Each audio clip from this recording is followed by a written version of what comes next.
Hello, everyone. Thanks for joining on this Saturday. Some of you, it's Saturday morning. Some of us, it's Saturday afternoon. And for all over the country and the world, thanks for joining in on the first first live Rhino Roundtable that we're doing with Wholesaling Inc. We'll start with Mr. Chris Craddock. How are you doing today, sir? I'm doing well. Actually, there was one of the questions that got submitted that I thought was really, really important that I think we should lead off with. It said, Brent Bowers, how did you get so darn good looking? Signed, Brent Bowers. So, yeah.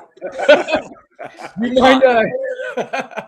Hey, sometimes I just need to boost my own ego. I once was walking out the door and my wife just started clapping because she knew I was going to speak on stage. She goes, at least one person's going to clap for you today. Well, thanks for kicking us off with that first great question, Chris. And thanks for, shifting the soccer practice so you can join us live here. Appreciate you very much. Double D, David Dodge, how are you today, man?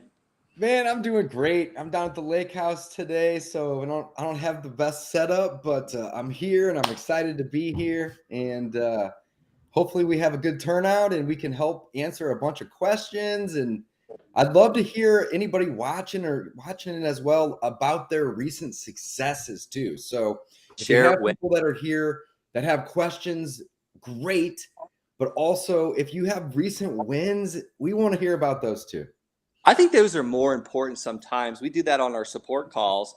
We start with the win and then the question, and you never know who you're going to inspire that day. And a lot of times I'm inspired by the wins. So I love that. So let's roll with that. Win, then question. W, then Q.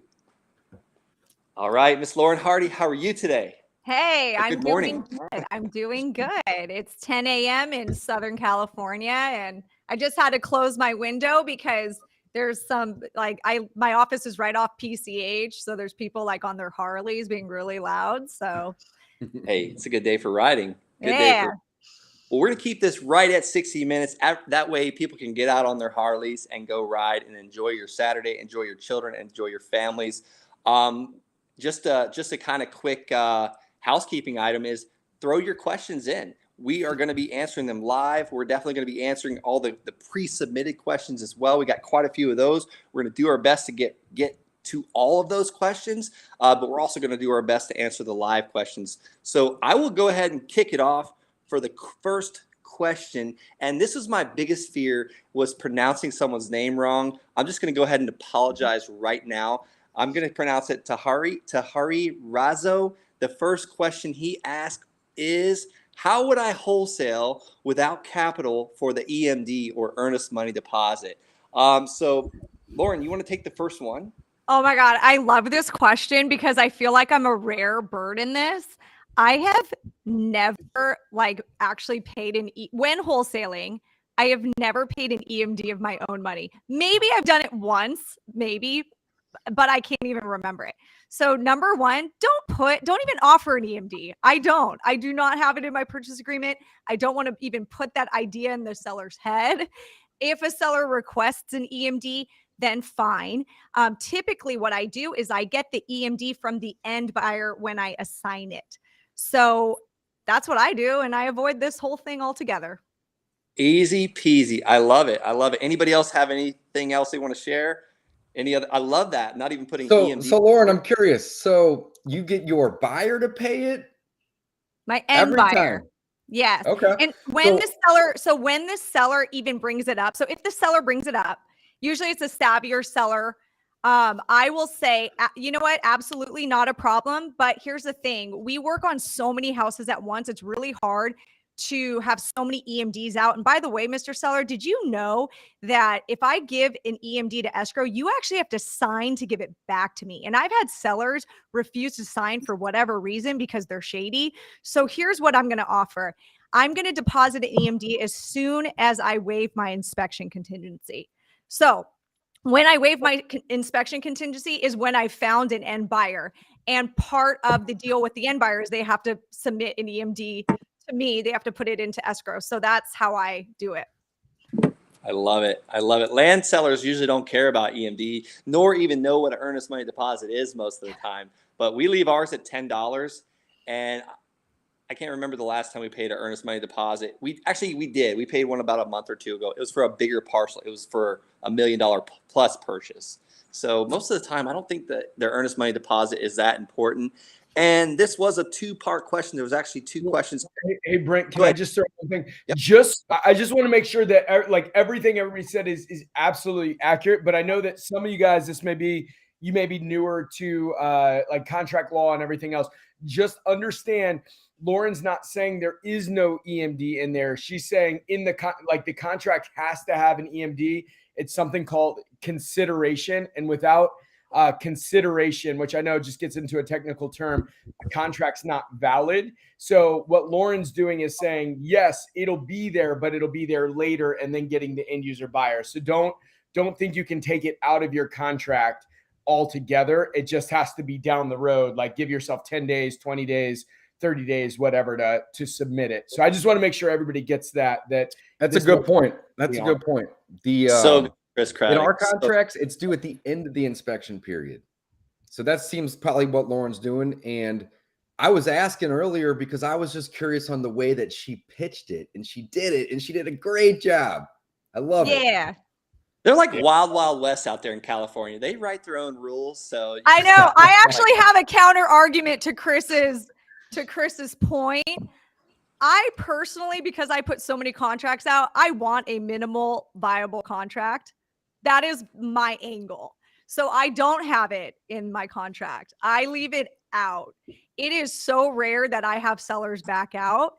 And I do, in the event a seller did, I'm not going to go through the hassle of suing them anyway. So I actually, in my first purchase agreement, do not put it in there, because it's kind of a sales tactic that I personally have. Some wholesalers subscribe to this. There's like 2 lanes I've noticed. There's the minimal, or there's the consideration type wholesalers that like want to make sure their contract is like totally bulletproof. And then there's the minimal viable ones where I put so many contracts out. There's a strategy, both legal and for sales, why I don't do that. Yeah, and obviously, like, you project so much confidence to your seller, they're not even worried about the EMD. They're like, oh yeah, Lauren, she was so confident. I mean, just how you just stated that. Yeah. He's going to buy. Who cares about the EMD? All right, looks like another one. Do you recommend 1 click or 3 clicks when starting cold calling? Do you recommend 1 click or 3 clicks when starting cold calling? I'm not sure I understand what that question is. Dialer. So I think that probably was referring to lines. So I use the batch dialer with my team. We love it. It's an auto dialer, right? And you have to put the numbers and the contacts in. You have to go get those elsewhere. We use batch leads to pull the leads and to skip trace them, and then we just import them right into the dialer. And it depends. The answer to that question, it really depends. And the reason is if you have 2 or 3 or 4 lines auto dialing, right? The more lines, the more opportunity you're going to have to connect with the owners of property, sellers or potential sellers. The downside when you have multiple lines is you may have 3 or 4 lines being dialed, and let's say this one connects. Well, then you have 3 others that are dialing. What happens when they connect? You're not there because you're on this line. So there can be missed opportunities when using the multi-line dialer. So rule of thumb is if it's just a big list, we'll do 2 or 3 at a time. I don't like 4. It's too many. If it's a list that we really want to get on the phone with, we're not really looking to, miss them by them answering us being on, then we'll scale it down to just 1 line. So it really depends on, how many people you're trying to connect with and what value you place on connecting with those individuals. Great question. Yeah, great answer. Great answer. Also, where would I take the contract once I have it signed by a cash buyer and the seller/agent? Please help. All right. I can jump in with that. Take it to the title company. I want that title company to start like open title immediately. I want them to start looking for liens and encumbrances, back tax problems, and then I get my purchase agreement first, and then I get my assignment agreement from my cash buyer to the title company as well.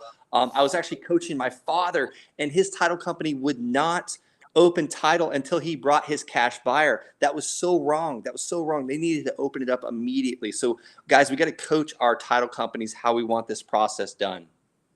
Yeah, as somebody that owns a title company, there's so many people. Like, the reason why title companies don't want to do that is because it costs them a couple $100 to start running all the title stuff, and they don't want to do it unless they know it's going to go through.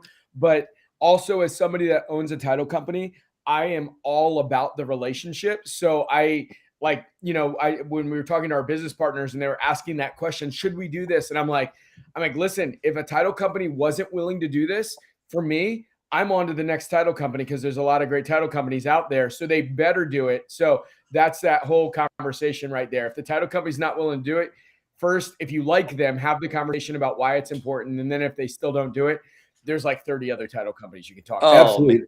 A good pro tip is to don't tell them you're wholesaling it, because then they're not going to want to go open the title up if there's no cash buyer ready, right?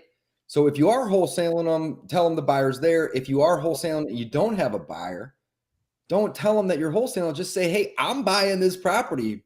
Get to work on running the title. Please and thank you, of course, right? But if you give them any reason to think that it's not going to work, they're gonna stall and save that $100 or $200 that it's going to cost them in time and effort. Cannot blame them. Guys, we provide our title company a lunch, a great lunch. We try and do this like every quarter. And have I done it every quarter? No. I'm actually reminding myself right now to do this. But we love our title company. And it took me a lot of years to find the title company that we found. If I would have just started out today, I wish someone would have told me, Brent, go and Google "Sell My House Fast Cleveland" or "Sell My House Fast Colorado Springs" and see the top 3 people, the top 3 title companies that come up, and call those people on the phone and say, hey, I'm just getting started. I was hoping you could recommend a good investor-friendly title company for me. That would have saved me so much grief, so many tears, so much anger, so much credit card debt, and my first 5 deals probably would have went through. All right, I see a lot of chat. Oh, that's the private chat. Go ahead, Chris. David Dodge was asking me to speak just about what's going on in the real estate market. You guys want me to talk about that just for a little bit? Yeah. Let's dive into that, and then we can go right back to that question that we just had. Okay, cool. So here's a couple things just to understand. So inflation right now is about just. The government says it's about 8%, but when the dollar stores become the $1.25 store, we know that it's actually not just 8%. We're seeing like Truflation and some of these other people that are looking at the real cost of goods and services. It means that it's more like 15%. Now, what that means is the value of the dollar is going down by about 15%. So people are running to harder assets like real estate, which is giving real estate its strength, even though the stock market is dropping like crazy, cryptocurrency dropping like crazy. There's so many other places where people are losing their money. The real estate market's relatively strong. Now, with that said, what has happened in the last 60 days is the average home nationwide was getting over 7 offers per listing, which means that there's a lot more buyers than there are sellers. Just think about going to a ball game, right? The reason they can charge $15 for a beer is because you don't have a lot of different options, so they can raise the price. That's what's happening to real estate. Well, what is happening right now is now as the prices have gone up and inflation has gone up, we're still in a really solid market. We're seeing just over 3 offers nationwide on every listing, which means some listings are actually sitting for a little while and some are getting 5 or 6 offers still. So we're starting to see that little bit of a shift in the market. So now the prices are actually leveling out and kind of going down just a little bit. But because there's still not many houses to buy, inventory is still very, very low. And what we mean by inventory is if there's not any more houses to buy that comes on, how long would it take for all of the houses that are active to disappear? That right now is about 2 months. And to be a level, even market, it's 6 months. So right now it means that real estate is still really, really, really hot. It's just not as hot as it was, 90 days ago. So yeah, it's What still was the inventory 90 days ago? If we're at 2 months today and 6 months is a good median, meaning it's not a buyer's market, not a -3 days. seller's market. Yeah, where were we at 90 days ago? So all of it's a little bit local. Here in my market, we were like, the crazy thing was we were less than we were actually just over a week in my market right outside the DC area. And there were some markets that were just under a month.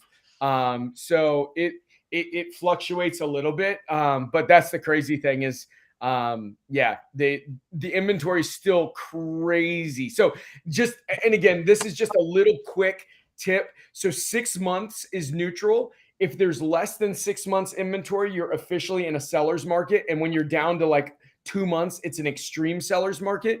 And if it's more than 6 months, it's in a buyer's market. And if it's more than like 8 months, it's an extreme buyer's market. Did you guys know that? I didn't know that. No. I didn't know all that. That's awesome. Thanks for educating us, Craddock. You're the man. Yeah. Chris, Love you're so smart.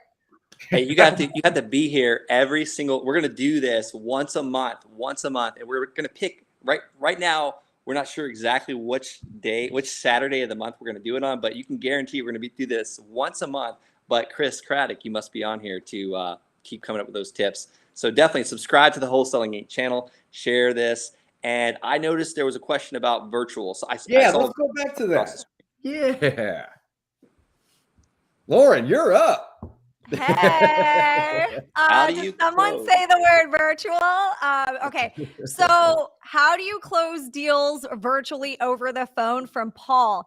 Okay, so number one step is you have to get over, you have to shift your mindset and convince yourself that this can be done, because everyone first goes into this thinking that it's going to be extremely hard. There's no way a seller is going to accept your offer and sign a contract over the phone without ever having met you in person. Get over that, because we do this hundreds of times a year. Okay.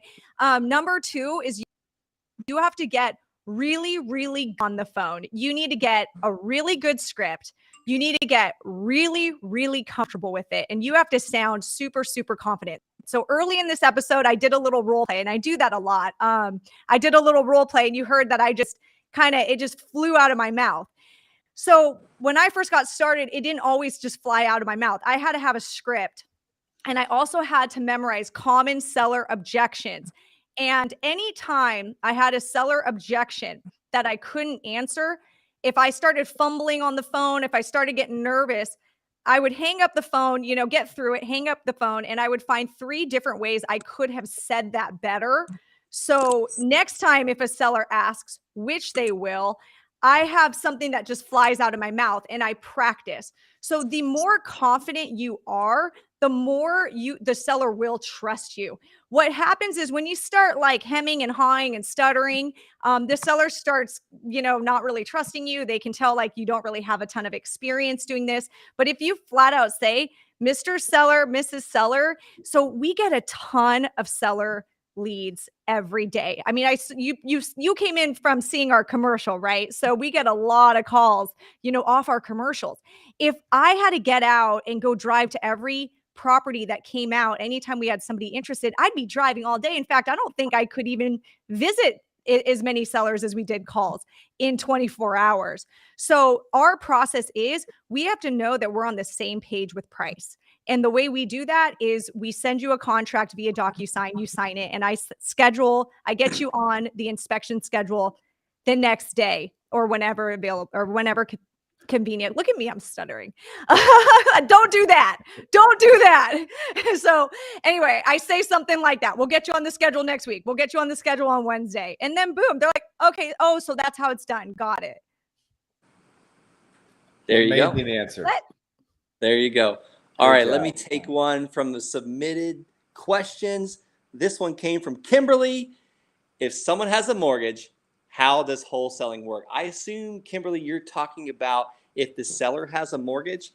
I would assume that's what you're saying. I hope if not, clarify it in the comment box.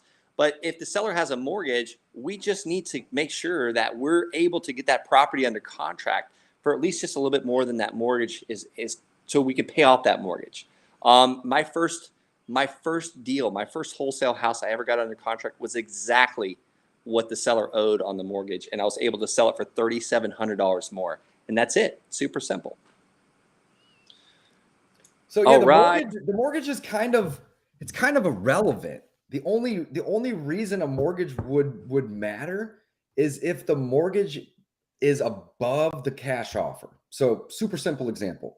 Somebody has a property that has a mortgage of $100,000 and I offer them $65,000.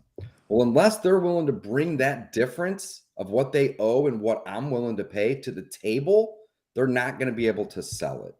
So the mortgage is just a lien. It's typically going to be the first position lien on a property, but there can be other liens. There can be a second mortgage. There could be sewer. There could be code violations. There could be taxes. So that's where the title company is going to come in. They're going to basically figure out all the debts or liens attached to the property, and all those combined are going to equal the payoff essentially of that property.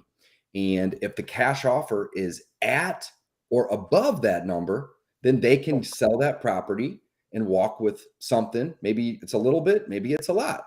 But if the cash offer is below that number, they're going to have to bring money to the table to close that deal. Now, don't be deterred if your offer is below that number. It's really going to depend on how motivated these individuals are. In fact, I've had sellers bring $40,000 and even $50,000 to the table to sell a property to me because they just didn't want the headache anymore. Now, the level of motivation with these individuals was very, very high, right? So it's not necessarily going to happen every single time if your offer is below, but don't just throw in the towel and quit if that number is below. Work with them, see what they can do. Absolutely. Your goal is to do whatever it takes to serve that seller. And if you always have that in your mind, you're going to continuously bring in Hey, we got 40 viewers. Oh my gosh, look at that. We're growing. This is awesome. Not too bad for the first. We're happy to have you guys. Absolutely. And I want to see some wins. Let's share some wins.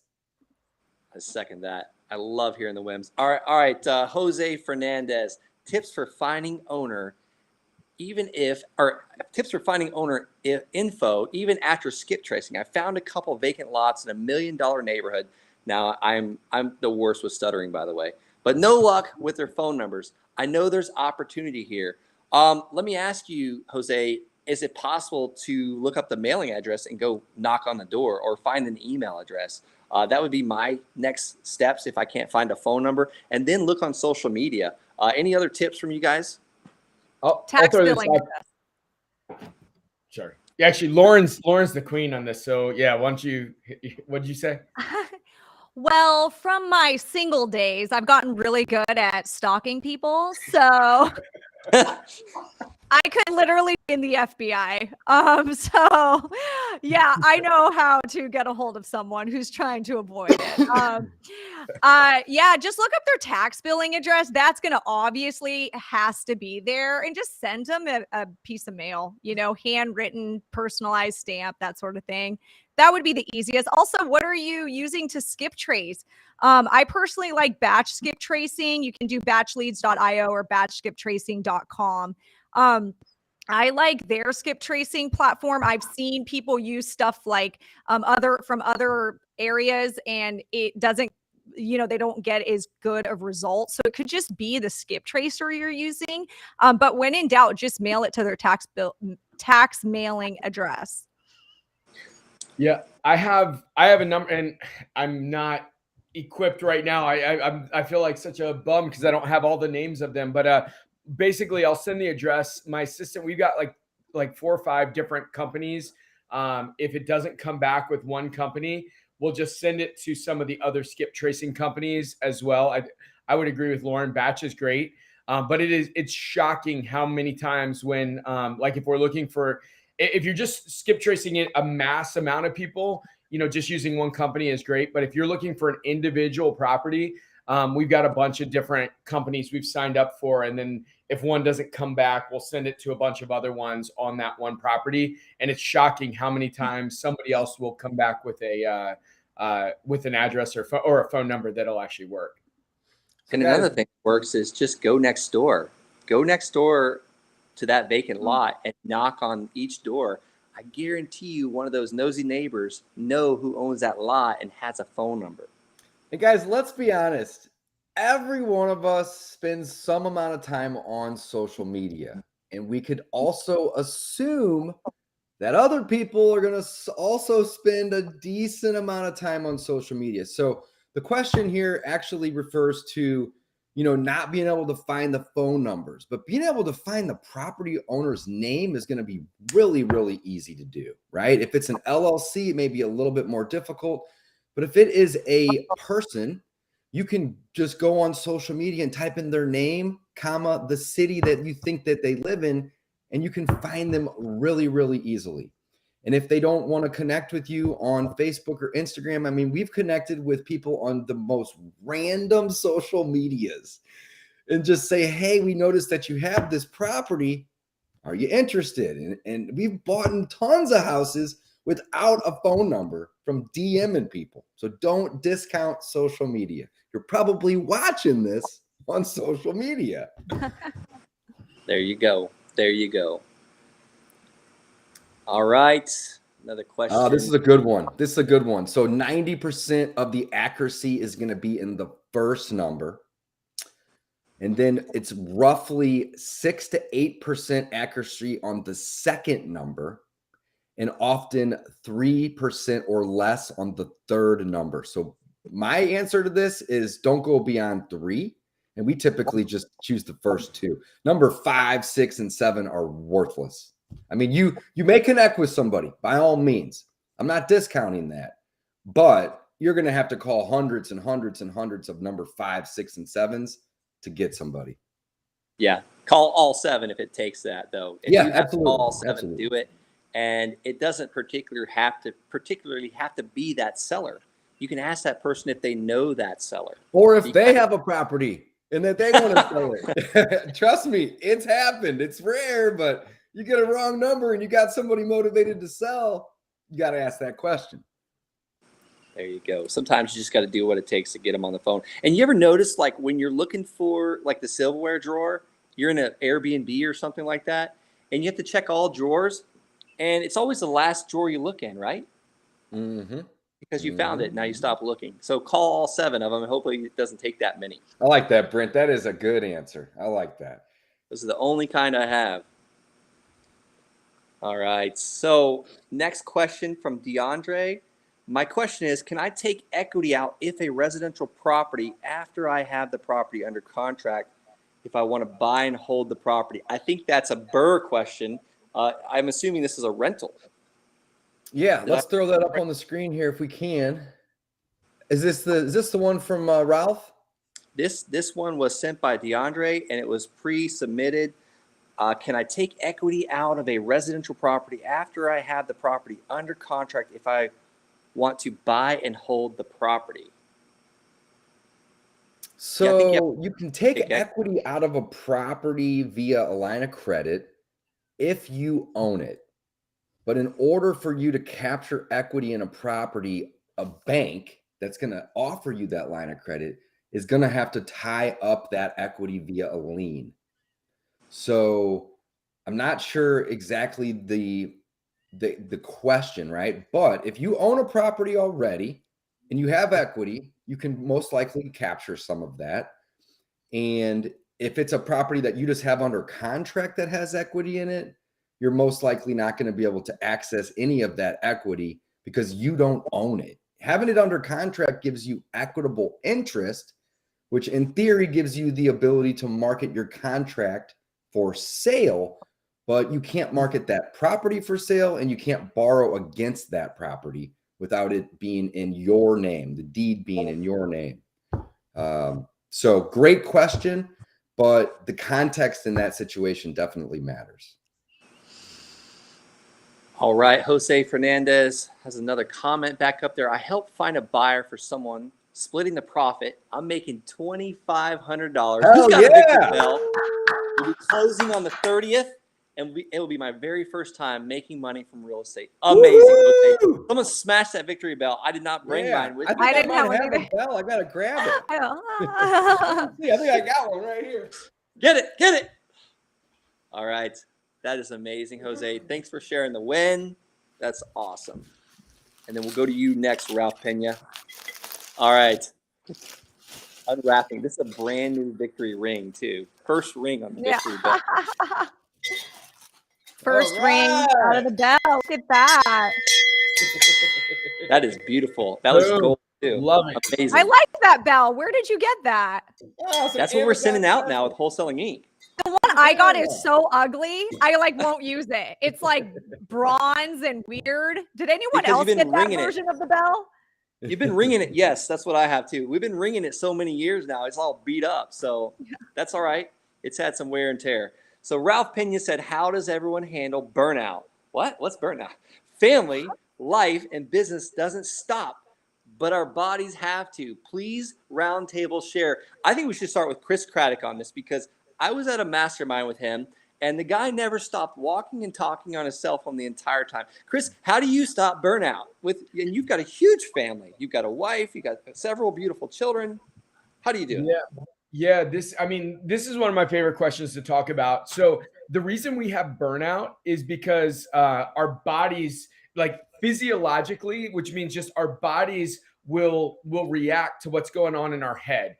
And so let me just share like a story about there's a swimmer. I'm not a great swimmer, right? I'm looking at David's lake house behind him and I'm like, I want to jump in that right now. But bottom line is there was this girl, she swam the English Channel, right? Crazy swim. Well, then she was swimming from San Diego, from Catalina Island to the mainland of San Diego, which is a much easier, it's still a great swim, but a much easier swim. And she was out there swimming, this massive fog descended and she could no longer see where she was going. And her muscles just started cramping up. Everything started cramping. She almost drowned. They had to pull her out of the water because she couldn't make the swim. And the main reason was the fog descended. She couldn't see where she was going. And her whole body started shutting down. And so, emotion and motion, like they come together, right? So what do we do to keep that emotion high and to make our bodies not want to shut down?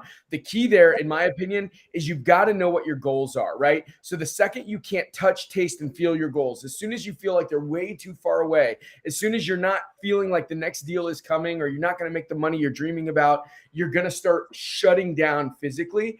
And so that's why you've just got to write your goals down every single day. You've got to touch them, taste them, feel them every single day. And the second your goals seem too far away, you're going to lose all of the energy and the motivation to keep going. So you've got to just feel those goals, touch them, taste them, like literally sit down and visualize and understand it. And that's what will keep you motivated to continue rolling on your journey. That's amazing. Lauren, go ahead, shoot at this. We'll all hit it.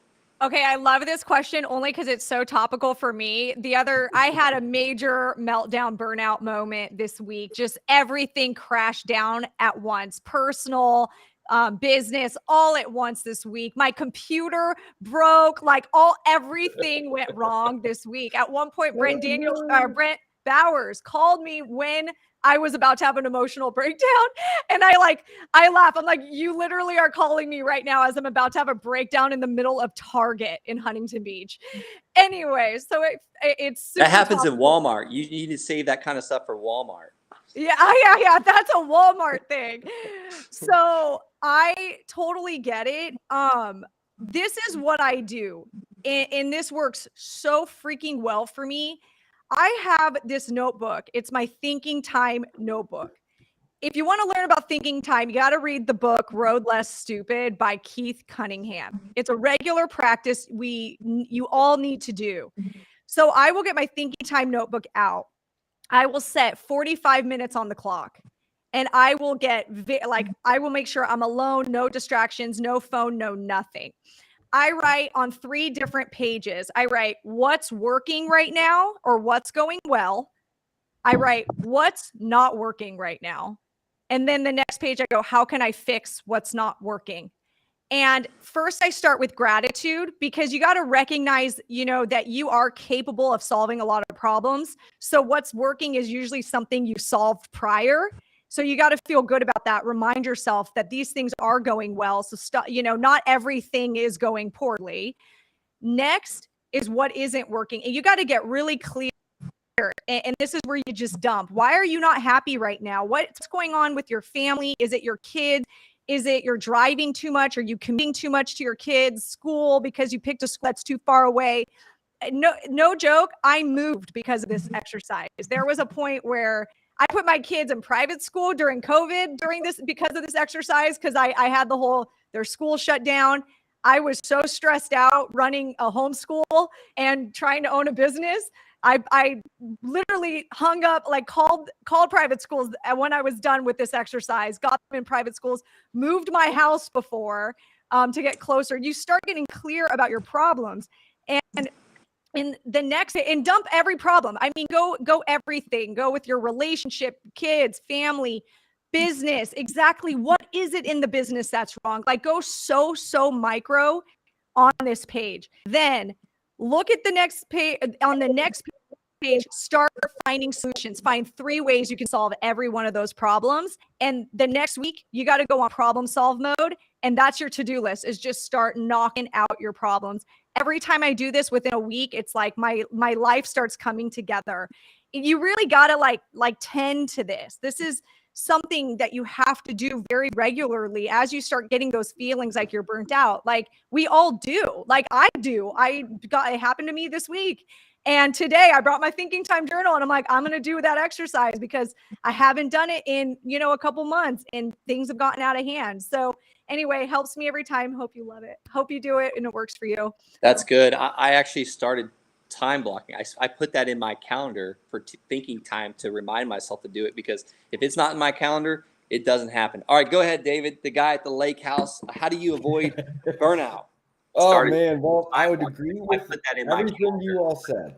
Right? Time blocking, I think, is a must. If it's not in my calendar, it doesn't happen. All right, go ahead, David, the guy at the lake. Craddock. I think he's got the tab open because he's wanting to comment. Oh! All right, here's the deal. I agree with everything you guys just said. Time blocking, I think, is super, super important. And one thing that we want to do is we want to write down all the things that we don't like in our life and start deleting, deferring, delegating those items. But time blocking is very, very important. But one thing I want to add to that would be, you got to learn how to say no more. And if you are time blocking time with your family and the phone rings for business, you got to say no, right? You can't overlap these two. Family time is for family time. Business time is for business time. So again, you want a time block, but you want to definitely dedicate the time that you have blocked to that activity. And if you're in a time block that's not for that activity, you got to get good at saying no. If you're like me, you're probably a yes man, right? I love saying yes to people. But here's a perfect example. If my buddies reach out to me and they say, hey, Dave, let's go get happy hour today. Can you come meet us at 4:30 and, we'll have you home by 7. Well, if I say yes to them, in theory, I'm saying no to my wife. I'm saying no to my family. I'm saying no to my business partners.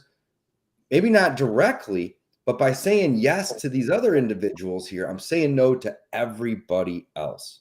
So you just got to understand, time blocking is for the time in which you are supposed to be using it for, and you have to get good at saying no to everything else.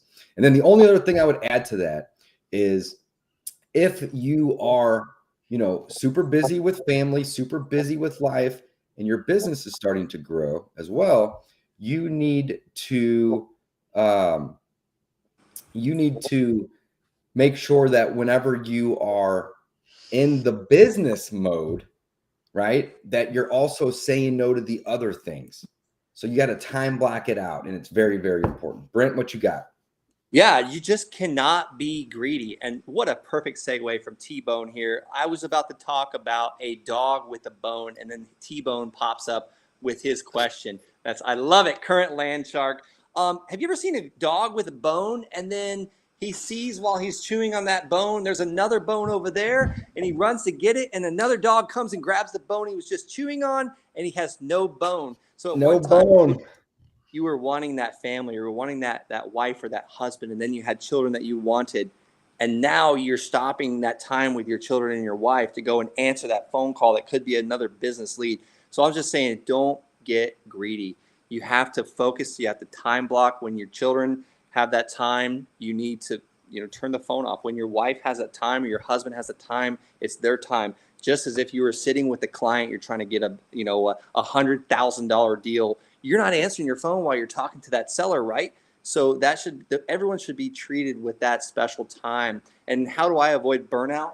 There's a great book right behind me, and it's called Who, Not How. I have an amazing team. Jen Way, I saw her on here, the live watching. If it wasn't for Jen, I don't know what I'd be doing, because my mind bounces everywhere. Squirrel vision, opportunity, and I need help with implementers, and my entire team helps me avoid burnout. So you show me a business owner that's getting burnt out, I'll show you a one-man show. I love it. Don't chase two rabbits. There you go. Because you'll have 0 rabbits at the end of the day. Same with the bone. Love it. That's right. Yeah, he who chases 2 rabbits has none. Hey, can you throw T-Bone's question back up, Mr. Chris Hines? I love seeing another land shark, and I can't see the question. I got to wait for that other chat bar to go away. All right, current land shark here, definitely struggling with burnout lately as well. So thank you. Dang it, why is it? I can't. Oh, hey, you know what? Here's another thing that I was trying to think of, and then my mind went blank, and it just came back to me. So I tell this to all of my students whenever I start working with them. A great way to avoid burnout is also to do this. It's a really, really simple piece of advice. Don't try to block out 6 or 8 hours on Saturday to do your marketing, right? 2 reasons. That's a lot of time to focus all at once. But the second reason is if you have a birthday party you want to attend this Saturday, and your spouse asks to hang out with you the following Saturday, and then the next Saturday you're sick, right? Well, then it's going to be a 3-week period between the times that you're going to be marketing. So I always suggest it's better to do 30 minutes or 45 minutes or an hour every single day than try to do 6 or 7 or 8 hours on Saturday or Sunday. It's also going to help prevent with burnout if you're doing smaller amounts versus trying to go do 4, 6, 8. Some people might do 10 hours over the weekend, and that to me is going to create burnout. If I can do 45 minutes or an hour, or maybe even a little more, maybe 2 hours of marketing every day, it's going to help with that burnout. Yeah, I love that. I love that. Thanks so much, T-Bone, for putting that comment. And then also, we got a win. We got a win from Brian E. Lauren, I filmed my first commercial with REM 10X TV yesterday. I'm freaking out. Guys, celebrate the small wins. Celebrate the small wins, because Let's go. Yeah, those Awesome. add up to huge wins. Get ready to be famous. That's right. Yeah, keep those wins coming in, guys. And That's Scarlett right. just messaged on WhatsApp. Guys, throw a number in the chat. Anybody watching this live, the Rhino Roundtable for Saturday's live show, throw any number in the chat. We're going to print them all out, cut them up, and at the end of this hour at 2 p.m. Eastern Standard Time, when we finish this, we're going to call a number, and we're going to send you a victory bell. Actually, we're going to do it probably a few minutes before so we can get your address as well. So throw a number in the chat. Pick one, and we're going to send you a victory bell. So let's do it. Get those numbers coming in. Paul already hit number 1.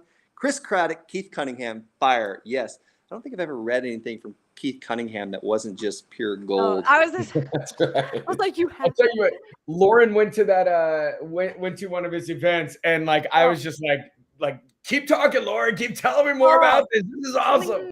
Can we all go this summer? Let's go together. I will go again. It was the best 4 days ever. I learned so much. No, I'm blocked this summer. We have scheduled trips, vacations, holidays with the kids to avoid burnout. So one thing I heard from a guy on a podcast a long time ago is he schedules his holidays or his vacations and works around that. I was like, that is the most brilliant thing I've ever heard on a podcast.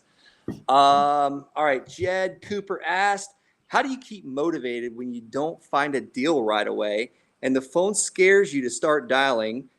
Part 2 of that is fighting off thoughts. This isn't for you, and or this is imposter syndrome. I got a quick answer for that. Listen to the Wholesaling Inc. podcast every single day when you're on the way to go door knock, because the phone scares you. Well, then go door knock a few times. That is a great answer.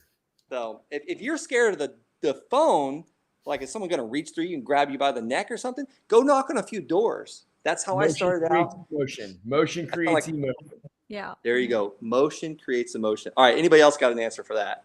I do. So I actually, I'm a total people pleaser. So I had a lot of phone phobia, especially with making offers to sellers, because I felt embarrassed by my offer. So a couple things I did that helped me. I read somewhere that first you need to turn off that fight or flight feeling that you get. One of the ways, if you start feeling really anxious physically, like in your stomach, you're starting to sweat, get down and start doing push-ups. There's something about that like turns that reaction off in your body. So like it helps me to turn the reaction off. The other thing is repetition. It's just like rip the Band-Aid off and all day cold call whole list. By the end of the day, it won't scare you anymore. Hearing, to go F yourself, like won't freak you out as bad as it did earlier in that day. So you got to do a lot of repetition to learn to just turn that fight or flight off. The more you do it, the easier it gets, honestly. I've got a science answer to what you just said, Lauren. Yeah, what is it? You said do push-ups, and you were talking about cortisol or fear or pause button, or 5,000 years ago when we lived in tribes, so we weren't like by ourselves and die in the jungle. But that the best antidote to cortisol, fear, is endorphins. That's where you get for the push-ups or a walk or a run or going to the gym. When I'm afraid to do something, which is all the time, fear of failure, fear of rejection, usually when I'm about done with my gym workout or my walk or my run, I'm like, oh, heck with it. I'm going to go ahead and call David Dodge. I don't care what he says now. He's not going to reject me. And it's because I have endorphins built up that push the cortisol away. Science. Yeah. What he said. Yeah. I made that up. No, I'm just kidding. I actually got that from Sean Callaghy. Chris, throw that comment back up for us if you don't mind. So this is everything you guys said I agree with. But there's also another piece here. And that is if the phone scares you from start dialing. Well, that's if you're doing outbound marketing. So does the phone also scare you when it rings? Hopefully not. So do marketing to get the phone to ring. If it's a bill collector. Right. Yeah. Right. I mean, I was that way where even when it rang, it would get me anxious because I'd be like, oh, it's a seller. And I have to have like an uncomfortable conversation. So Yeah. I get it from both ways. Yeah. And the imposter syndrome is not something that happens to just people that are in the beginning or have done a couple. Guys, I've done almost 1,000 transactions and I get imposter syndrome sometimes. I'm gonna be honest. I'm not ashamed of it. And one of the best ways that I combat it, and hopefully you guys can just copy this, is my intentions are good, right? I want to help them. Now, of course, I'm in business to make a profit, right? We all are. But at the end of the day, once I remind myself that I'm going to do everything in my power to help them and I have good meaning behind it, it helps suppress that imposter syndrome. So somebody who's done hundreds and hundreds and hundreds of wholesales, it's you're still going to have to deal with that sometimes, but don't let it overwhelm you. And another thing that you can do, you had mentioned doing push-ups to get those endorphins going. Just take a bunch of deep breaths. It's going to help calm you down. It's going to help center you and bring you back. And then just realize that you're just trying to help. And you'll be able to push through that much better. So good. Chris, did you have some gold nuggets? No, I mean, I think you guys hit it.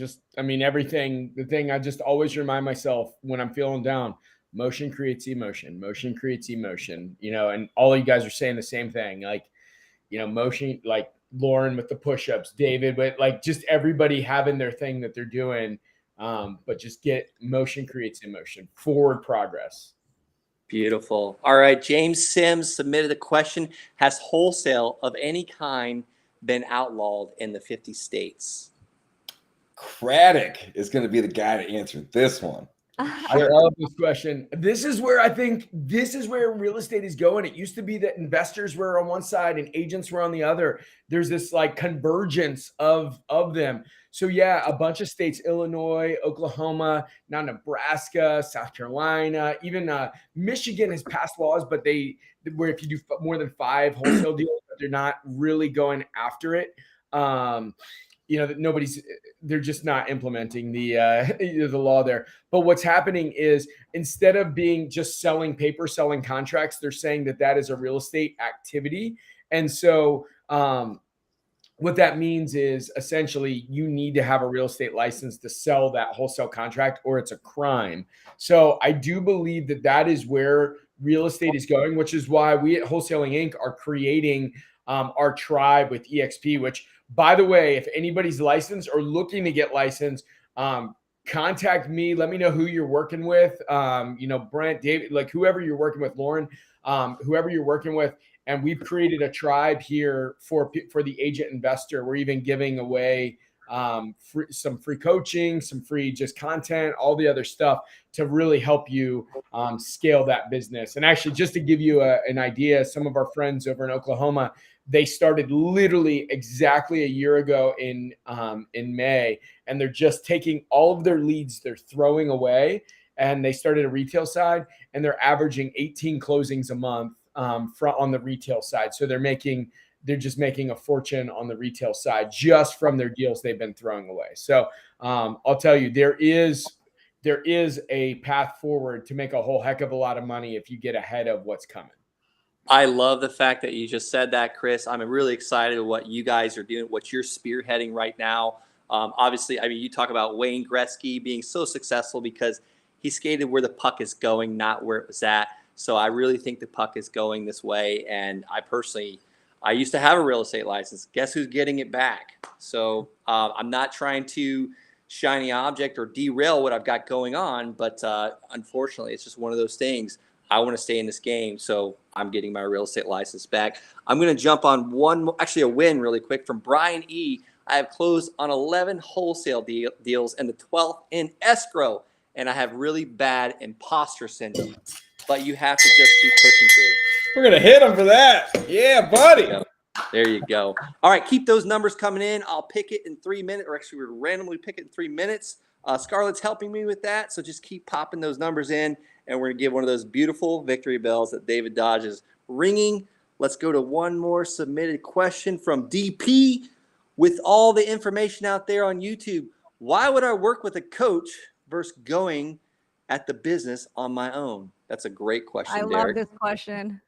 I love it. So, guys, I'll be the first to answer this, and I'll keep it super, super short. It took me 3.5 to 4 months of struggling to try to do a deal on my own. I hired a coach after, let's say, 4 months and did a deal within 10 days. 10 days. Yeah. So I could have waited another 3 or 4 months of struggling. Yep.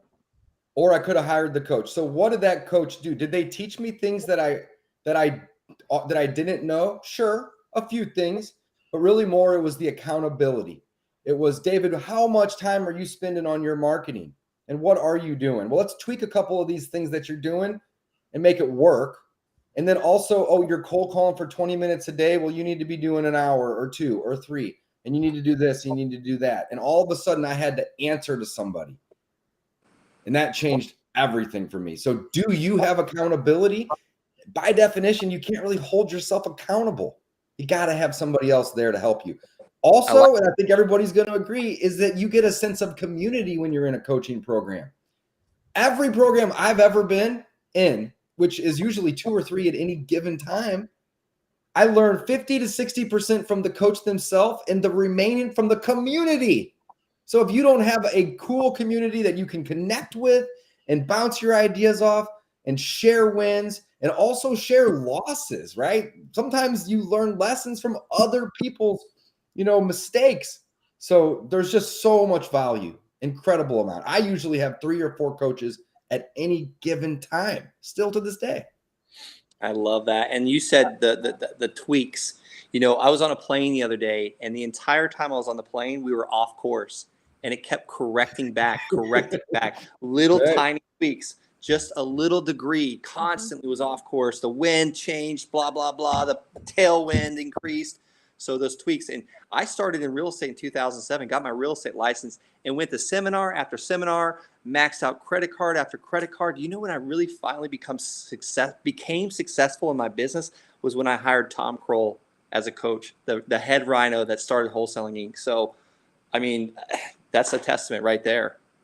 So I want to jump into this. I think that everybody should spend a minimum, like in your budget, you need, if you're not doing any deals, you need to hire a coach. But once you're doing deals and the more money you make, you need to spend at least 10% of your income on it. Like I'm just telling you, I spend well over 6 figures on coaching every year for myself.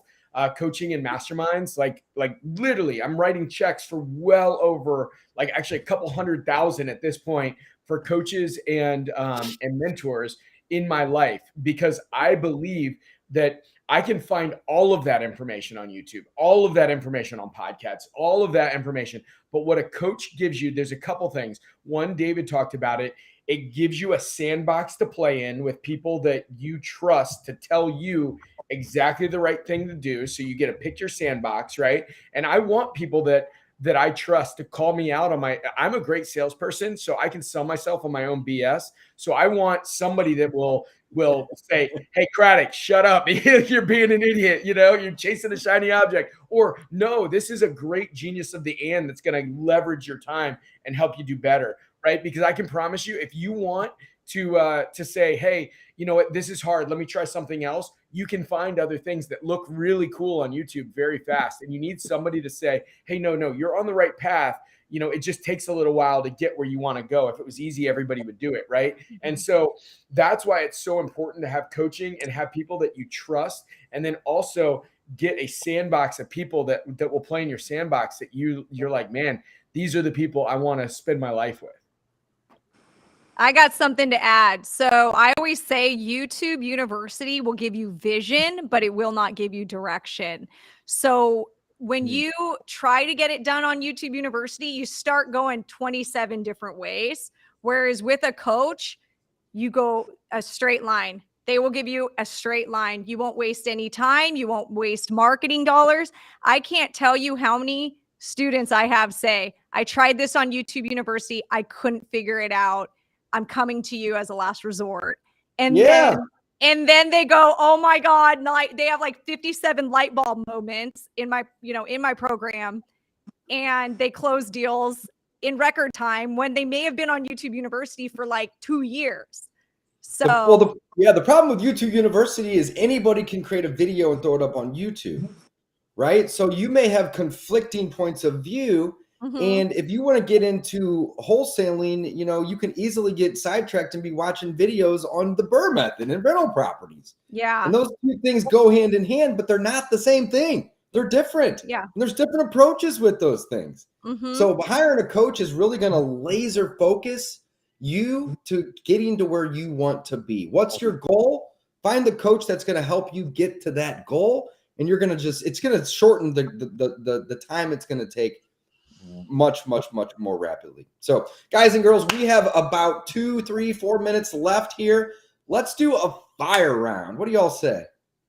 Let's go. Oh, what are we doing? All right, let's throw a couple more up on the screen. And guys and girls, thanks for watching. Definitely don't forget to like wherever you're watching this video. If it's on YouTube or on Facebook, if it's on YouTube, definitely subscribe so you can get notified when we do this again.